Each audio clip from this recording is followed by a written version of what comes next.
আমাদের প্রশাসনের ভাইয়েরা আমাদেরকে আশঙ্কা থাকলেও শান্তিপূর্ণভাবে কাকরাইল মসজিদে অবস্থান নেন সাতপন্থীরা। তাদের অবস্থানে পরিপূর্ণ হয়ে ওঠে আশপাশের এলাকাগুলো। মার্কাজ মসজিদ নিজেদের দখলে নিয়ে দোয়ায় শরিক হন সবাই।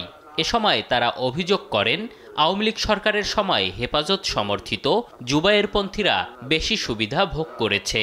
তারা মসজিদে ২৮ দিন অবস্থান করলেও সাতপন্থীদের দেয়া হতো ১৪ দিনের জন্য।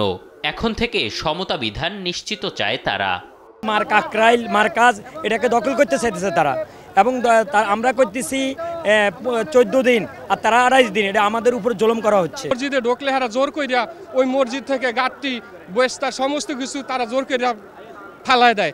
আমরা এই কারণে আসছি যে আমরা সমস্ত ভাইরা এরকমভাবে আমরা সরকারের কাছে এই আবেদন, আমরা যেন এই দাওয়াতের মেহনতের কাজ এই বাংলাদেশে এরকমভাবে স্বাধীন দেশে স্বাধীনভাবে যেন আমরা করতে পারি। এছাড়াও এবছর বিশ্ব ইজতেমার প্রথম পর্বে অংশগ্রহণ ও মাওলানা সাদকে বাংলাদেশে আনার দাবিও তোলেন তাবলিগের সাথীরা। তারা একটা বিভ্রান্তিমূলক পোস্ট করছে যে এটা এই প্রোগ্রামে সংঘর্ষ জড়াবে। আলহামদুলিল্লাহ দেখছেন আমাদের এই প্রোগ্রাম দোয়ার মাধ্যমে খুব সুন্দর আমলের মাধ্যমে সমাধান হয়েছে। আর মাওলানা সাদ সাহেব যদি বাংলাদেশে আসে ইনশাআল্লাহ দেখবেন যে এই একতেলাপটা দূর হয়ে যাবে।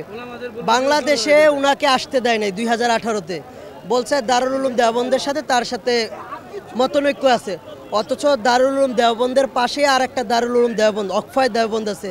আমি নিজেও গেছি ওই ওই দারুল উলুম দেওবন্দের মসজিদের যে ভিত্তি স্থাপন মাওলানা সাদ সাহেব রেদিয়া করায়।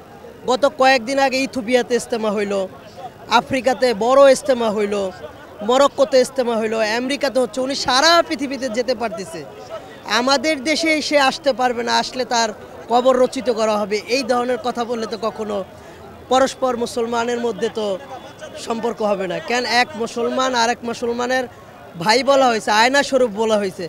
যদি আপনাদের মনে হয় যে মাওলানা সাদ সাহেব নিয়ে কোনো একতেলাপ আছে, বসেন, এক টেবিলে বসেন, একসাথে খানা খান, তাহলে তো সব সমস্যা দূর হবে ইনশাল্লাহ। আমাদের যে টঙ্গীর ময়দান, এই ময়দান নিজামুদ্দিন নামে কাগজপত্র করা। আমাদের যে কাকরাইল মার্কাজ আজকে আমরা আসছি এখানে, এটাও আমাদের নিজামুদ্দিন মার্কাজের নামে ওয়াকফ করা। এখন ওনারা চাইতেছে কাকরাইল ওনারা একেবারে দখল করবে এবং টঙ্গীর ময়দান ওনারা দখল করবে। আমাদের যে বিশ্ব আমির হযরত জি মাওলানা সাদ সাহেব দামদাকাতুহু ওনাকে আসতে দেওয়া হবে না। এর পরবর্তীতে কেন্দ্র করে আমাদের আজকে জমা হওয়া যে আমরা কাকরাইল মসজিদ বুঝে পেয়েছি এবং আমাদের যে টঙ্গীর ময়দান আছে এই টঙ্গীর ময়দানে আমরা প্রথম পর্বে ইজতেমা করব এবং আমাদের যে বিশ্ব আমির হযরত জি মাওলানা সাদ সাহেব দামদাকাতুহু ওনাকে আমরা দেশে আনবো ইনশাআল্লাহ। এটা আমাদের দাবি। পরে কিছু সংখ্যক মুসল্লিরা মসজিদে অবস্থান করলেও বাকিরা যে যার গন্তব্যে চলে যান। এম এ আজিম, দেশ টিভি, ঢাকা।